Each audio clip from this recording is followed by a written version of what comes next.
It is the coolest feeling when you hear like the cha-ching on your Shopify. And I like looked at my phone and it was like a $2,000 sale and I just freaked out. Holly Finnefrock is a dropship seller in the water feature and fountain niche, and she's here to dispel some of the myths and some of the hype surrounding dropshipping online. She advocates for a specific type of dropshipping, focusing on higher ticket products.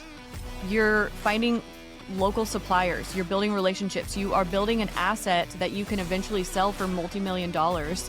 When I say high ticket dropshipping, what I mean is anything that's going to be over $1,000 USD.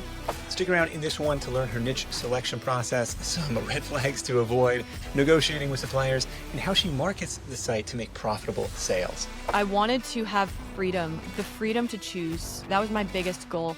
I'm okay working harder than anyone else. I'm okay doing hard things, but I want to do it because I want to do it, not because someone's telling me I have to do it. Holly took her site from zero to $500,000 in sales in 6 months while still working a full-time job. Let's find out how she did it and how you can apply some of the same strategies yourself. There is a lot of guidelines around like what makes a good niche, what makes a good niche versus a bad niche. The big ones are look at the competitors. You want to have, a lot of people think, oh, there's no competitors here. That means it must be good. And it's actually the opposite. That's a red flag if you don't see any competitors, because normally that means that people have tried it before and it didn't work. Maybe the supplier doesn't allow people to advertise on Google Ads and they're the only ones that get to. Maybe you have to have a physical presence in order to sell. It's unlikely that at this stage of the internet you have stumbled upon a never before seen niche. It's more likely that somebody tried it and it didn't Yeah, work at this and point. even if you did, like, let's say you are selling something that is new to the market, that's still a red flag because no one's proven it out yet. So I'd rather someone else prove it out first and then go and do it once I've seen it work a few times. But I like to try and not be the first to the game, but also not be the last to the game. So finding something with like 5 to 10 competitors, is typically the sweet spot. When you find something and it's like 20 competitors, 30 competitors, that's normally showing that it's probably a little too saturated and you need to choose something else. And these Then, would be specific, they appear to be dropshipping sites versus manufacturers on the 5 to yeah, 10. so here's a good telltale sign that something is a drop shipping store and not a supplier is that you see that they have multiple brands. And so if someone, you go to their site and you can see they have 3, 4, 5, 20, 50 brands, that normally means they're a drop shipper that's representing multiple brands. I like Okay. to look and see if they have any sort of warehouse because that might give me a sign that maybe they're not a drop shipper, but they have a physical established warehouse. So it takes a lot of sleuthing and figuring out like, okay, what exactly, who exactly is this and would I count them as a true competitor versus, an established traditional business model that is just doing something entirely different. Yeah. Would you consider that warehoused business with physical inventory to be a competitor? I would not consider them if they're not doing drop shipping because at first you're not going to be housing any inventory. You're only going to be doing drop shipping. And so if you can find that, it's okay if they have a warehouse because maybe that means they're more established, but the question is, are they doing drop shipping? And if so, then that's a green flag. That means they figured it out. I can too, Okay. right? And then in addition to that, you want those competitors to be in the same country. You want to find suppliers in the same country as you. So if you see that all your suppliers are in Germany, but you're trying to start a US business, that's a yellow flag. There's probably going to be other roadblocks that are involved and wouldn't be at the top of my list. So I want to see multiple suppliers that are in the same country as me, multiple competitors that are in the same country as me. And then one of the big things is I actually think high ticket and low ticket drop shipping, they're entirely different business modalities because low ticket drop shipping, you're looking for like the trendy products. You're looking for what's hot now, and that's going to change every 3 months, which means you're going to have a new site every 3 months, which means and you're going to be dealing with Chinese suppliers. You're not going to be able to establish real relationships with them. You're not going to be able to create a true asset online versus high ticket drop shipping. You're finding local suppliers, you're building relationships, you are building an asset that you can eventually sell for multi-million dollars. When I say high ticket drop shipping, what I mean is anything that's going to be over $1,000 USD in value. And that's anything under that is either gonna be low ticket or what we call no man's land, which is, $600, $700. That's really hard because it's not an easy, quick impulse buy, but it's also not a high ticket, and so it's really hard to market and advertise at that level. So that's why we Okay. say anything under 1,000, stay away from as one of your number 1 rules. What do you recommend to just narrow down the potential breadth of products, niches, categories? I mean, did you have an interest in water fountains or like how did you Yeah. like even coming up with just to narrow down the scope? So I did have an interest. I really just one of my favorite things is being at the lake house with my husband and just it's just it's very peaceful and relaxing for us. And so it just so happened that I had an interest, but I wouldn't say that was like the sole reason why. The main determining factor is that you find a market need. At the time, there wasn't as many competitors. Of course, now there's a ton of competitors. It's really, really saturated. But at the time, there wasn't as many competitors, and so that was a major green flag. Okay, there's clearly a need for more vendors in this space, and so how can I differentiate myself? And personally, I knew coming from a background of where relationships were what I was taught was the most important thing in the business world. I went in with the decision that I'm gonna make the relationships the leading force and drive behind what makes us different, is we give our customers an experience they've never had anywhere else. We go in above and beyond with our relationships with our suppliers. We're disrupting the market from the traditional sense of what people have been doing for 20, 30, 40 years, and we're coming in with a fresh perspective, especially for me as a female, very, very high male dominated industry. And so really look at like what experience do you have? Are you a nurse? If you're a nurse, oh, you have such a gift that you can bring into this to a any business as an entrepreneur because you have a unique gift of being able to be so empathetic and caring about people.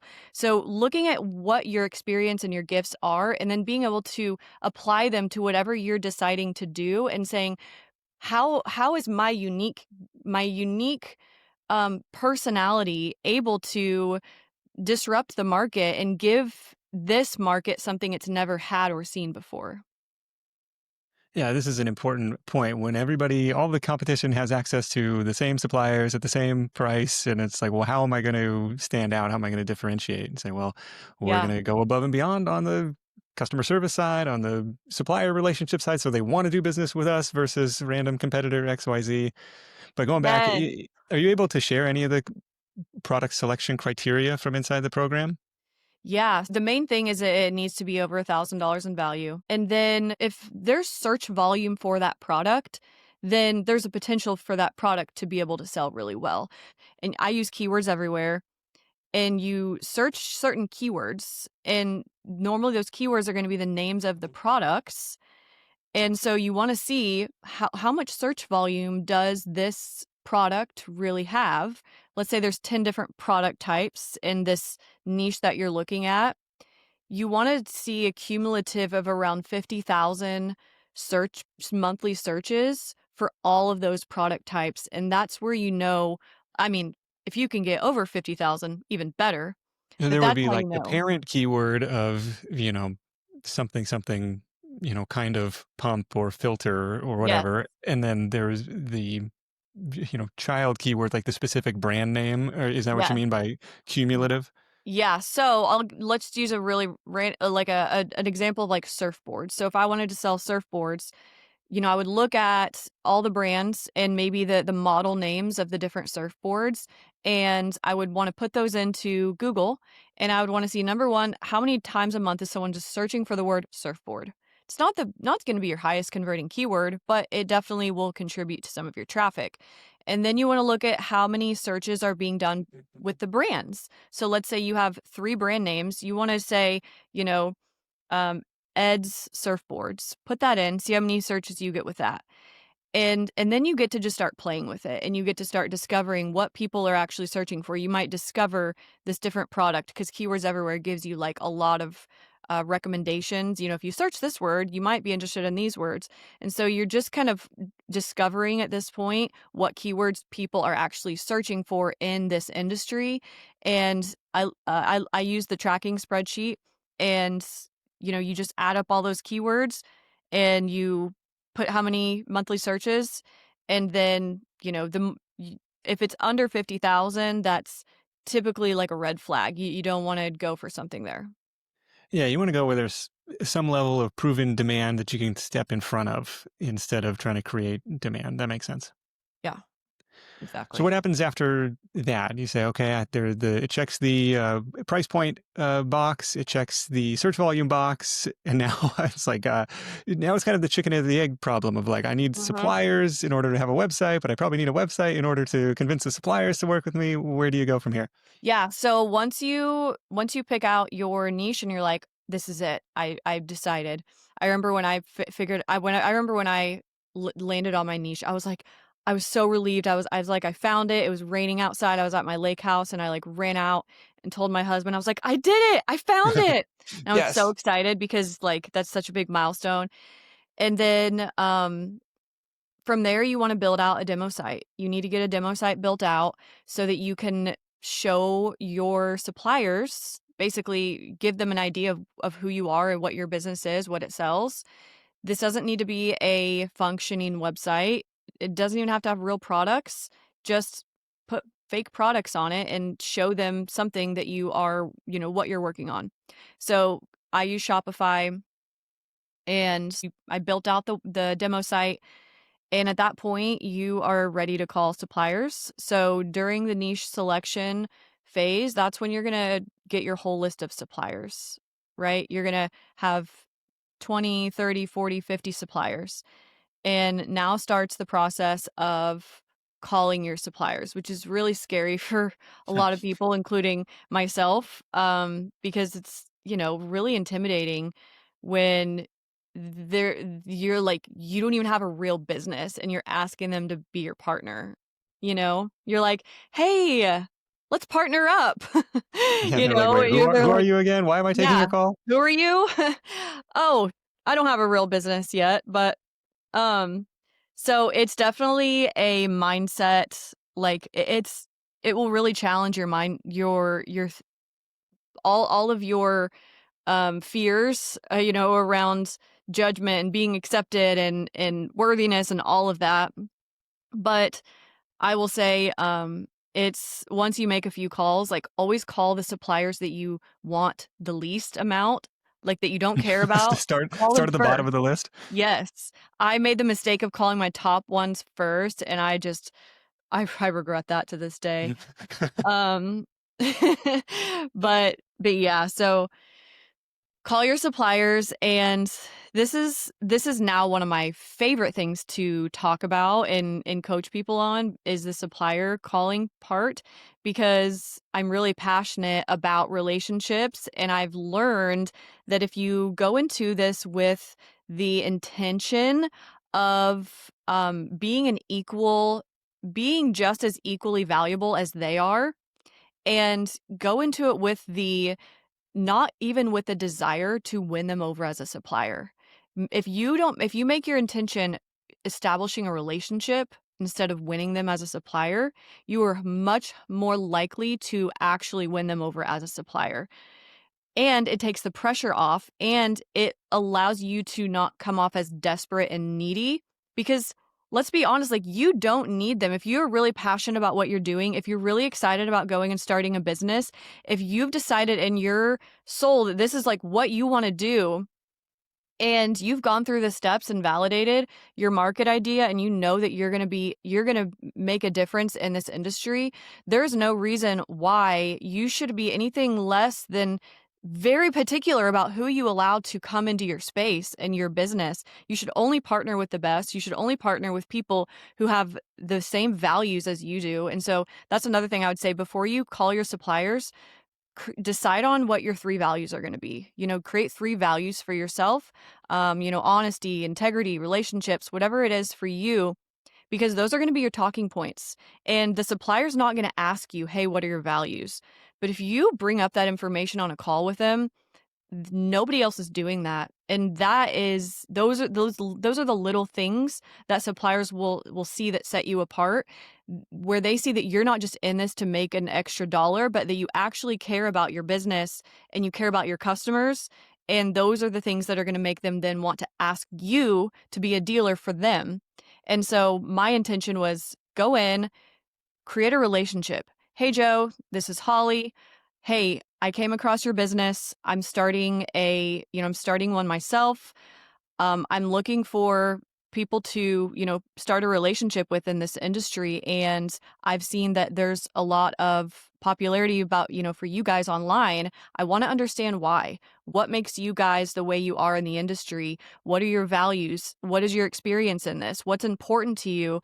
Because ultimately, we're looking for 3 to 5 partners to take with us to our launch. And we're trying to decide if it might be a win win. It's an invitation to them instead of, hey, we wanna be a dealer, what do we need to do? Yeah.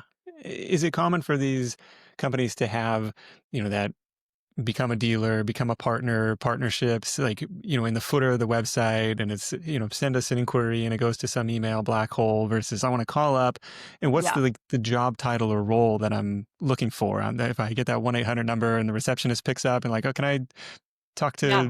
to, purchasing, or who do I look for? So you wanna look for sales. The director of sales, sales manager, the bigger the company, the bigger the role title's gonna be. If it's a small company, you're gonna talk to the owner. Yeah. But what I do is if you get a receptionist, they're gonna say, "Oh, yeah, send us an email and we'll tell you if, we wanna move forward." That is, the call of death. You never will hear from them. And so what I like to do and what I tell people to do is instead say, "Okay, yeah, I can absolutely do that." And after I send that email, I do have a few questions for Joe. So what would be the best way to actually get a follow-up meeting once he's had a chance to review the application? And make them questions that the receptionist couldn't answer. Like, "Hey, what trends are you seeing in the market right now with sales? Where do you see this business going in the next 5 years? What are some unique ways that, like, just questions that no one else could answer but them, that's going to give way to a conversation with them." Yeah, and it shows that you're forward looking, future looking, and it and maybe it avoids the inevitable. Well, what kind of sales volume are you going to drive for us? And you're like, well, Yeah. I don't know yet. Well, they will ask that question, "What are your forecasted sales?"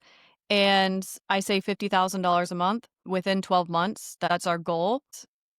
And then from there, we reevaluate every year. So that would be a good answer to that. Okay, and for them, at what point does the drop shipping question come up? Of like, and by the way, I don't want to actually buy any inventory up front. Could you ship this on my behalf to customers? Yeah, that definitely comes up a lot. Because people wanna know that you care. People wanna know that you're not just some dude who's living in his mom's basement and, like, just wants to make a dollar and doesn't actually care about them or their customers. So you have to really think, "Why would they be asking me this question?" Because here's a little trick I will tell you. There's no rules in this. Everybody's gonna have their policies, but the only real policy, the only real rule is relationships are above everything. If you can get in with the right person, if you can show that you care enough, people are willing to go above and beyond and outside of any of their policies for you. So So what I like to do is anytime they ask me a question, I like to think, why are they really asking me this? And that way I can drive my answer that way. And so when they say like, oh, you need to, have be able to install, you need to have a physical presence, you need to have a warehouse, you need to have been doing this for 12 months, whatever, like you might get asked that, especially with the larger suppliers, and that's Yeah. really a fair question because they are probably getting a lot of calls for people who are asking to be dealers. And so what I like to do is number 1, like answer their question. And I don't like to just say, "Hey, I'm a drop shipper," because I'm not. I'm more than that. I'm a leading online brand who is who is going to change the market over the next 10 years. And so I like to minimize the downside and maximize like the upside in my answer. So I'll usually acknowledge by saying, so yes, because we're new, we are starting out with just drop shipping because we're first trying to figure out exactly what our customers are looking for. Within the next 5 years, we do plan to open a warehouse where we will be targeting or where we will be selling for our brands that we have the closest relationships with. And so, what our intention is with this launch is to start exploring what our customers are looking for and what sort of relationships we think are going to take us through the next 5 years. And so it's almost like I'm putting it back on them as like a test. I'm testing you. Now you get the chance to prove to me that I should store inventory for you. And because it's the truth, but it also positions me as, having a higher status than just being this little drop shipper. Sure. Yeah. This is, we want to start lean. We want to start low risk for everybody, but down the road, we're definitely open to warehousing. Yes. Yes. Okay. So the goal is to get 3 to 5 suppliers to say yes. So you can launch the site, you can import their inventory and put these products up on the Shopify site and open the virtual doors and say, we're open for business. Mhm. Yeah. Yeah, so once you get your suppliers, the last step is to load your products on your site, and then turn your payment processor on and go live. And of course, you have to set up your ads. So once you've done your initial setup, then the last piece is just getting your ads set up. I always recommend using Google Shopping ads first. That's how I was taught to do it. That's the way that pretty much everyone who's doing high ticket drop shipping should start out with Google Shopping ads and specifically not Performance Max. Don't do Performance Max. Google Performance Max just means Google will just use your budget however it thinks it should, and you don't get any control. We recommend using the inverted tier funnel, and it's 3 individual campaigns that allow you to um, meet the buyer where they're at in the buying journey. So if you think about the marketing funnel, you have like awareness, desire, interest, desire, buy. Like the more Yeah. closer you get to the decision, the more information that they're going to know about what they want. And so I'm not interested in people who just want a surfboard, but I am interested in people who know the brand they want, the color they want, the model they want. That's where I want my ads to serve, is when for those people who know exactly what they want. And so with this method, um it allows for the majority of the budget to be allocated to the people who are actually ready to buy. So, I don't know if you want me to go more in depth with that, but that's kind of the general overview. No, this is great. At the beginning, we want to make sales right away so we can make our suppliers happy and say like, "Oh yeah, this person is delivering on what they said they were going to do."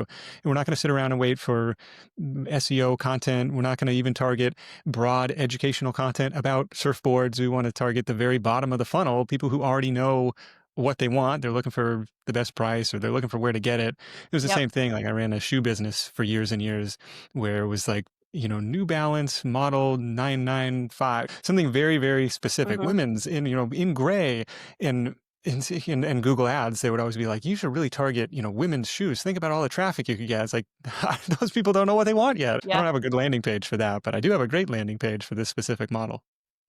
100%. Yeah. The more specific, the better. That's why, looking at the traffic early on, and making sure that there's the search volume to support that is critical, because if you're running ads for this keyword but no one's searching it, you're not gonna get any visits to your site. Yeah. Do you ever run into the issue of, brand name bidding where the supplier is like, well, we want to own that keyword if we're going to be shipping to the customer anyways, or it becomes like they don't want you stepping on their toes or outbidding them for that search traffic? Yeah, very rarely, I will say. And the best suppliers that I work with, they're focusing on manufacturing and creating the products so I can focus on marketing and creating the customer experience and winning the actual, bidding for the ads. So, yes, it is out there, but more and more I'm seeing suppliers kind of become the supplier and allow the vendors and dealers to be the dealers. Okay, so it's more common for them not to sell direct to consumer. We that's our dealer channel for that. Correct, yeah. I would say there's certain niches where the suppliers are the only ones that sell, and that's a red flag. You don't wanna go in a niche where the suppliers are the only ones that are selling their products. Okay. So you get these ads running. How quick was it for you to start seeing sales? S It took me a little bit to refine my ads, but then I think I really start after a week or so is when I started consistently spending 20, $30 a day, and 3 days after going live fully with that budget is when I made my first sale. And I will tell you, it is the coolest feeling when you hear, like, the cha-ching on your Shopify, and I remember exactly where I was at. I was in my kitchen at my old house, and I was making breakfast, and it had only been 3 days. I was fully expecting for it to be 2 weeks, before I Hmm. even thought that that would happen, and it, like, did the little cha-ching, and Yeah. You're like, my what was husband that? was Yeah. in the same room, and I, like, looked at my phone, and it was, like, a $2,000 sale, and I just freaked out. I was like, I was just crying, like, "This is the best feeling ever." Like, it was such a good feeling, so, Yeah. yeah, This moment everybody. where it like finally becomes real. Somebody paid me money on the I internet. know, yeah, like, someone it's such a cool feeling knowing someone just paid you that out of their bank account, you know? Is it common at a $2,000 price point for customers to want to do a live chat or get on the phone or something was like, I had this domain I never heard of. Sure, the website looks good. Sure, the copy looks legit. The trust signals are there, but I don't know who is this person? And now it's Yeah. going to punch in my credit card and make a $2,000 purchase. It's gonna depend on the niche. Certain niches don't really involve as much research to go through the cycle. Mine, it was a lot. These are highly, highly technical products that have so many different electrical requirements and things that are needed beforehand. There has to be certain panels are and panels and wiring already set up and voltage requirements, and so I do personally experience a lot of people who call in and they're months away from actually needing ready to buy, and they just like, "Hey, I need help. I don't know what to buy." They don't even have, electric out yet. Yeah. So, depending on the industry, these are longer buying cycles because you have to think if someone's going to pay, over $1,000 for a product, they're not going to be scrolling on their social media at night and just buy it impulsively. That's not what products we're selling. We're selling products that people are going to research heavily online, which is why SEO is so critical for this modality. Also, being able to answer the phone and answer questions and create relationships is also so important because you are going to need to be following up with this potential customer multiple touch points before they inevitably buy. So is that you answering the phone? It was at first. I was working a full-time job at first, and so I wasn't able to answer, most of the time during the day, and I would just call them back on my breaks or in the evenings, and I had no idea what I was talking about. That was the No next idea. question. Like, Yeah. do you know No. what the technical requirements are of these products? I I was like, "I need to just quit. This is not for me. This is too like I feel so I just felt so ignorant because I didn't know anything that people were talking about. It felt like a foreign language. And I had to just this was one of my big challenges. Every niche is gonna have certain, downsides to it. And this is one of them for mine is just a lot of technical jargon, and it's very male dominated. So I'll have like, an electrician of 30 years who calls me and is talking to me and I have no idea what he's saying. Hmm. And I remember I was, like, scribbling down notes and just being like, "Oh, yeah, definitely. Yeah, that makes sense. Okay. Yeah, I" so here's what I recommend saying, because this is what I said that worked really well for me. I would write down all their notes, and I would say, "Okay, this is really good information. I have a few ideas for you. Is it okay if I do a little bit of research and then call you back with some recommendations?" And that you're not having to say, "Oh, I don't know any of this." You're leading the conversation rather than reacting to it, which is exactly what the Yeah, space you're you wanna buying be yourself in. some time. Yes, and you're showing the customer that you have the confidence that you're gonna figure it out and that you're going to get it handled, and if they ask me a question I didn't know, um, I would say, "That's a really good question. This is a newer product for us, so I don't know everything about it yet, but let me find that out, and I'll add it to our agenda for our next call," or something like that. Okay. Did you find it was like individual homeowners, or was it more like commercial customers that ended up buying this stuff? Yeah, so, there's a lot of B2C, there's a lot of B2B, and there's a lot of B2G, business to government.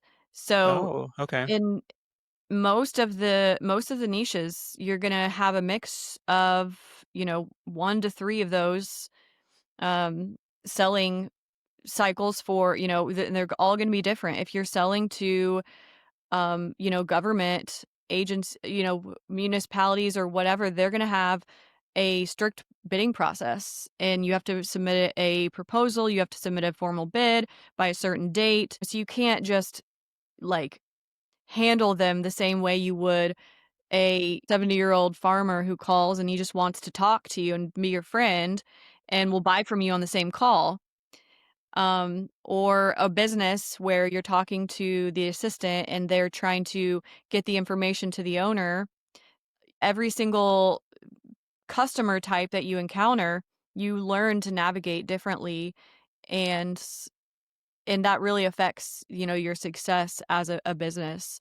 But to answer your question from earlier, like I did take all the calls in the beginning. And I think everyone should do that because you learn so much about your product, so much about your customers, which is the main Yeah. thing.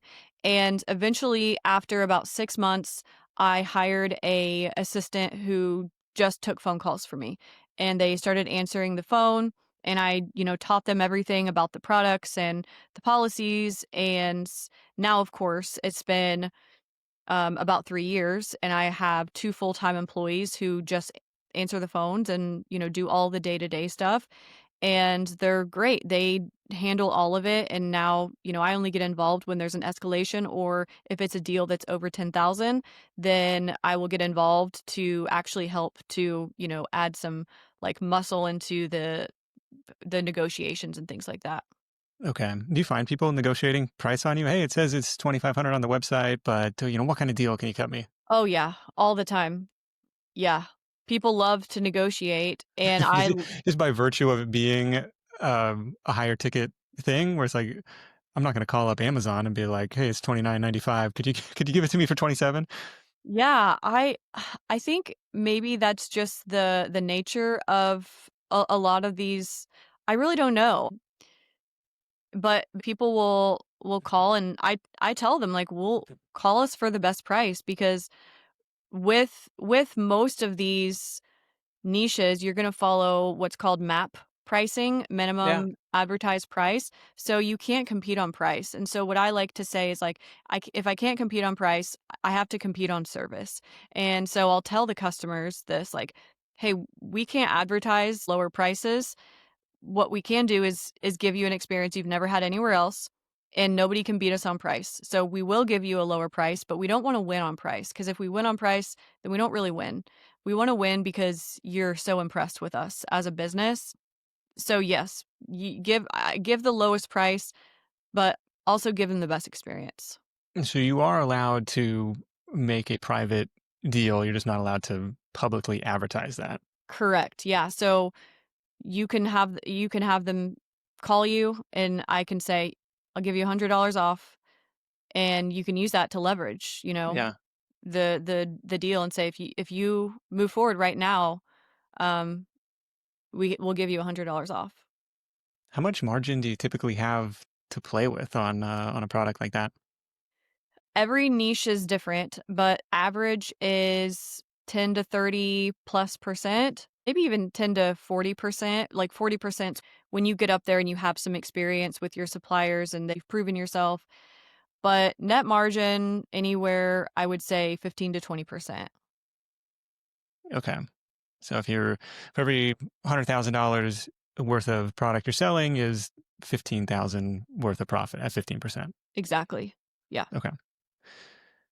Got it. So you got some room to play with because it's higher ticket. We're not selling $10 things at Yep. 15%. We're selling $1,000 things. So there's some room to play with. There's room for ad spend. There's room for marketing, or there's room to answer the phone and be proactive on customer service. And it sounds like calling people back too. It's not just, you know, of course, the holy grail. Somebody clicks on the website. Maybe they found an SEO article. They clicked on it. We Mhm, didn't even have to mhm, pay for that mhm. click, and then they Yeah. bought the thing. That's great, but more Yeah. often, multiple touch points Yes. and sometimes being proactive about calling the customer back and to close that deal. Yeah, and so I use HubSpot for that. Anytime someone calls in, my employees are required to create a deal in HubSpot Okay. and add a next task. So they create the deal, they say, "Hey, here's our contact, here's the deal," and then they add a next step. So the next step is we're touching base tomorrow to review the information that we talked about on today's call. That might be the next step. So then the next day they get a task that'll pop up in their HubSpot dashboard that says, call this customer, and they call them up and then they complete the task, set the next one. And so it allows for scalability when, you just are having to always think about the next task instead of managing every possible historical deal that you've had, because that's just not even possible. Yeah, you got to figure out some way to organize it. Otherwise, you're just going to go crazy. Things are going to fall through the cracks. Yeah. For when I first started out though, it was all on a spreadsheet. So I Yeah. would say you don't need to use a system like HubSpot until you're, a year in. At what point did you feel comfortable saying, I'm going to go all in on this? The side hustle is going to become the main hustle. Yeah, that was about a year after I started. I'm a big risk taker, but I'm also very skeptical.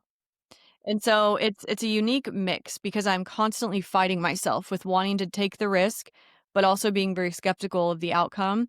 And I was raised in a household where it was very performance based, but also very anti risk. Like, work really hard, don't have any expectations, and don't do anything that could cause a major loss. My family didn't want me to do this. They advised against it, specifically my dad, because I had a very, very secure corporate job, benefits and 401k and 401k matching and lots of sick time and just a dream job to a lot of what Yeah, a lot of people would think. tough to walk away from.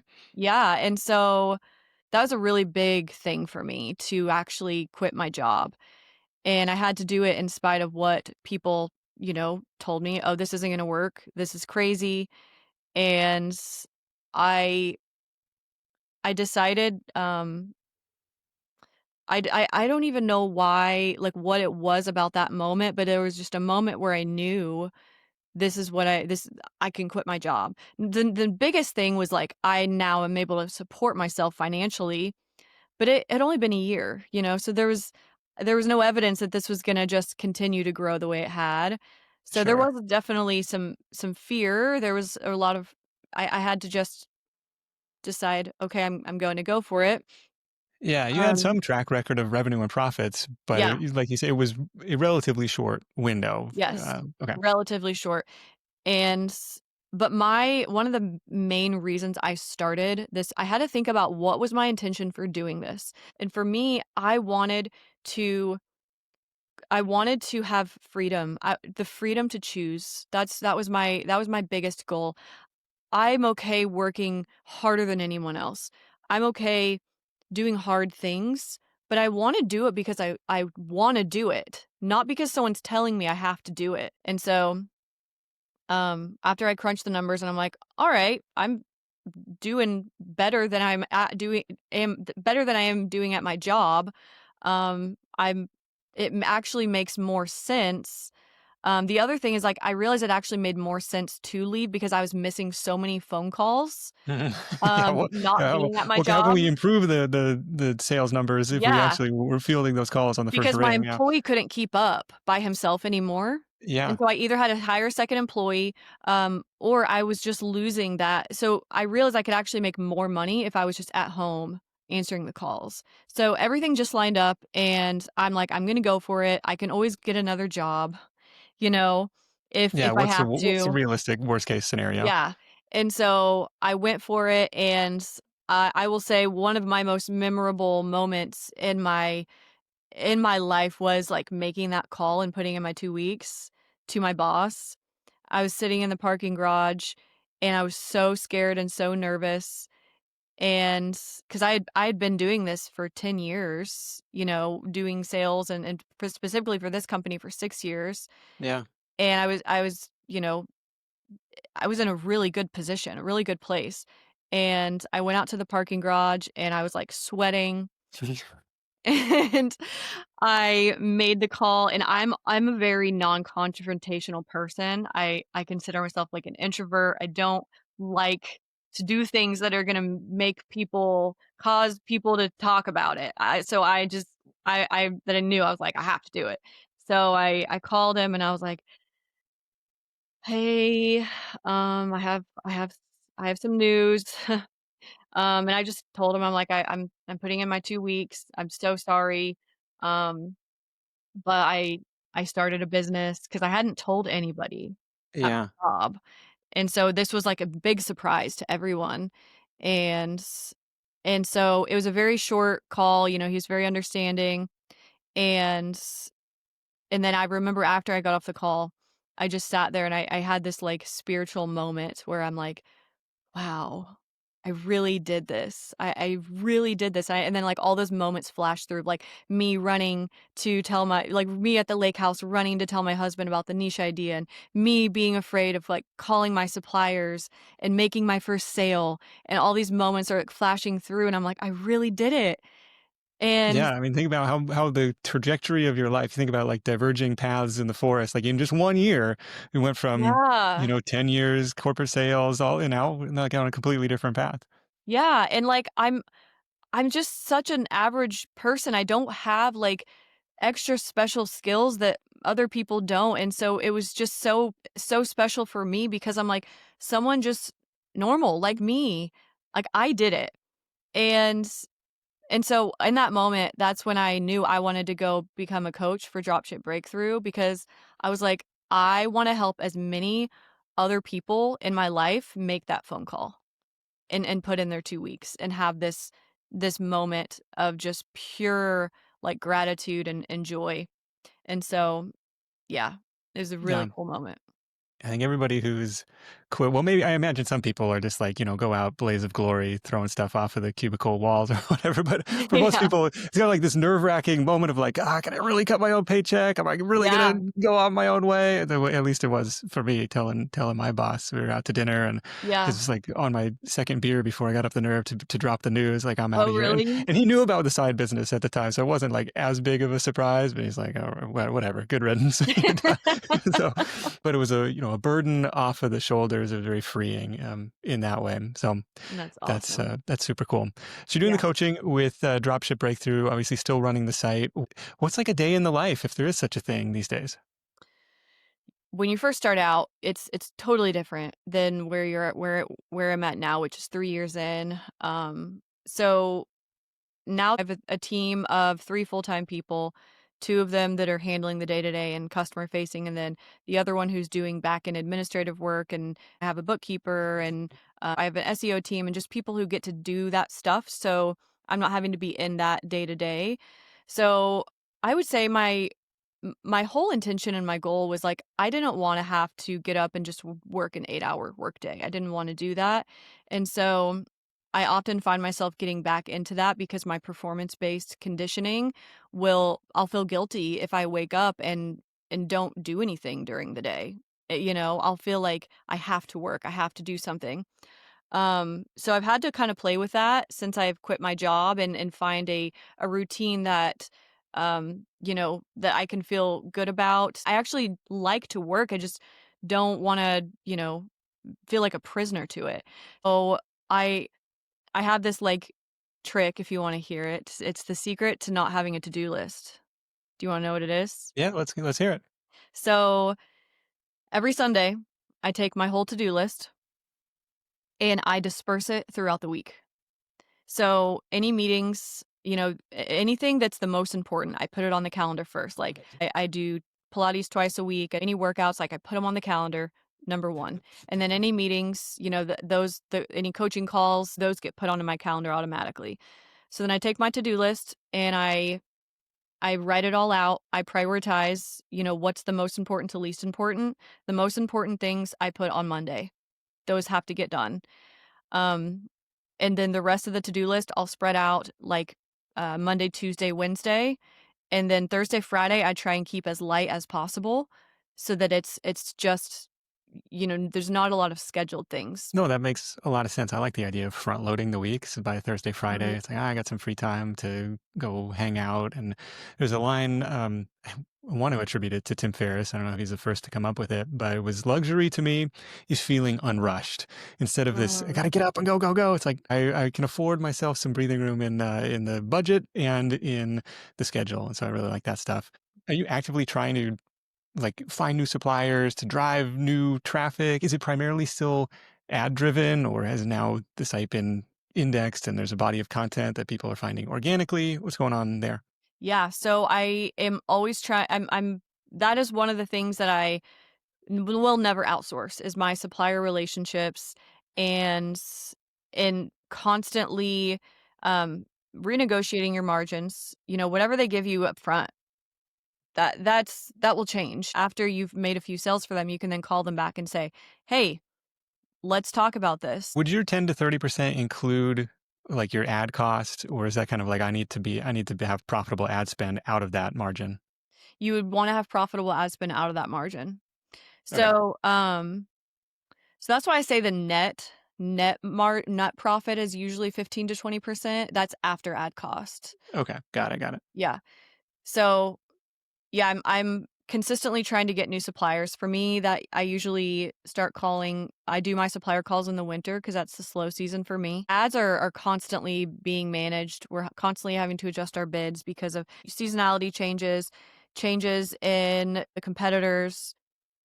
And I would say our SEO efforts have paid off a lot. We're getting a lot more organic clicks. We still have a lot more to do there, but that's the long game. That's something that you're just going to get a little bit better each year. Totally.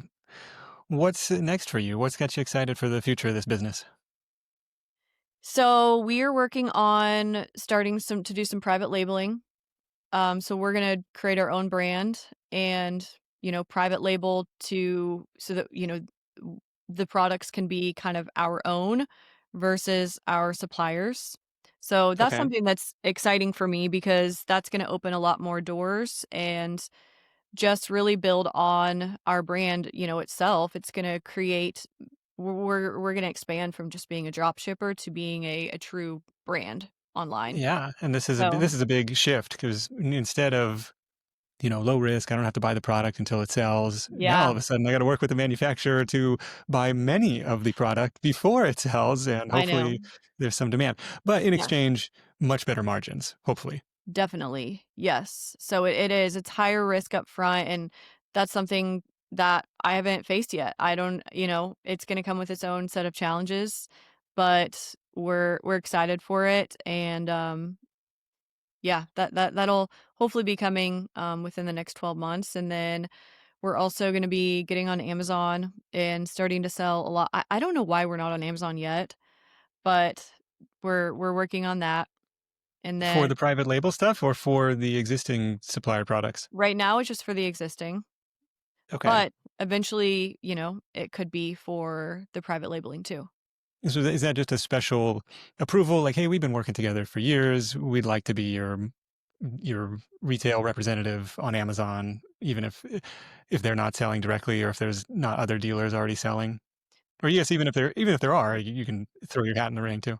There's always other dealers selling, so it's just very similar as Google Ads, you just go and compete, and that's why FBA is really the only way you're gonna win the click because there's everybody's doing everybody does FBA, so if you don't do it, then you're never gonna get awarded, the click on Amazon.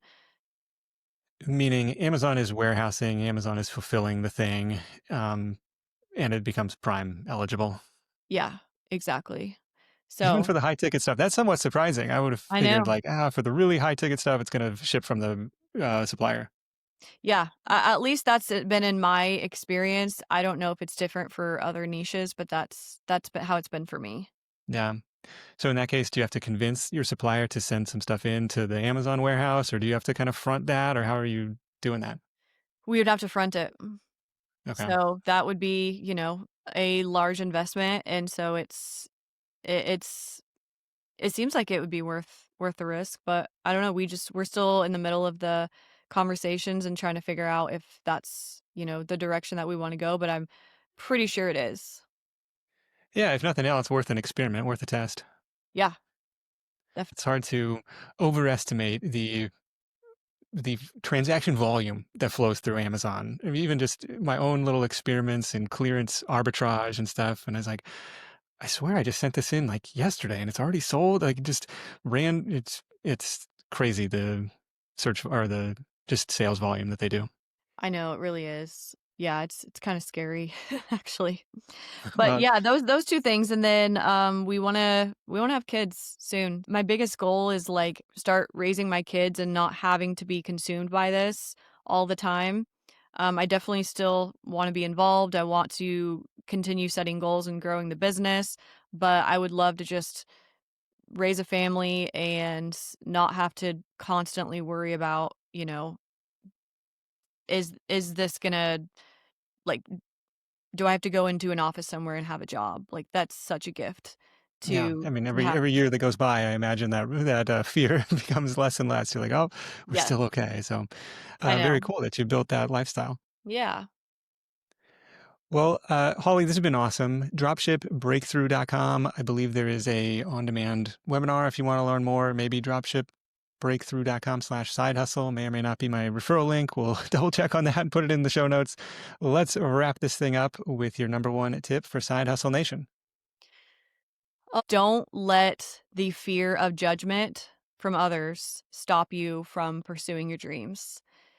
We run our entire lives based on what other people think about us and trying to win the approval of other people, and I think my biggest regret would be if I'm laying on my deathbed and thinking back to all the things that I wish I would have done that I didn't do because I was scared that I was gonna fail and people were gonna laugh at me or judge me, and being able to actually work towards the personal development that was needed to take the risk anyway and accept the potential defeat and be comfortable with failing in certain scenarios, be comfortable with people thinking that you're stupid and that you suck and talking about you behind your back, because most of the time they're not actually doing those things. We just think they are. Yeah, most of But the time people are too occupied with their own issues and problems to even be paying any exactly. attention to what you're doing. Exactly, but in the times when they really are, those aren't the people we want in our lives anyways. Those aren't the people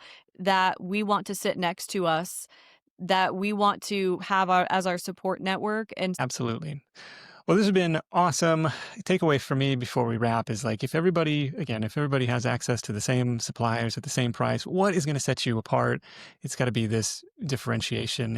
In Holly's case, done an excellent job of building those relationships, building systems around the customer support. And um, I've got some ideas for you. Let me do a little more research. I'm going to get back to you and Mhm. kind of being really proactive about that. Even if you don't speak the language at the start, it's like this stuff is learnable. You can figure it out. So I think that's really powerful. We have another episode, if you're wondering what to listen to next, with Ben, also from the Dropship Breakthru team. That is number 558 in your archives. I'll link that up as well. Episode 558. Ben had a cool story of earning $40,000 a year, driving a forklift for his day job to this $40,000 payday from one of his dropship sites. So cool story about some of the successes and failures, pretty transparent about the niches that didn't work in the dropshipping world. But beyond that, I also send out my best side hustle ideas and updates to 125,000 people every week. If you would like to get that stuff too, all you got to do is go to sidehustlenation.com/join. And I'll get you on the list. Big thanks to Holly for sharing her insight. Big thanks to our sponsors for helping make this content free for everyone. You can hit up sidehustlenation.com/deals for all the latest offers from our sponsors in one place. Thank you for supporting the advertisers that support the show. That is it for me. Thank you so much for tuning in. If you're finding value in the show, the greatest compliment is to share it with a friend. So fire off that text message. Hey, I think you should check this out. Until next time, let's go out there and make something happen. And I'll catch you in the next edition of The Side Hustle Show. Hustle on.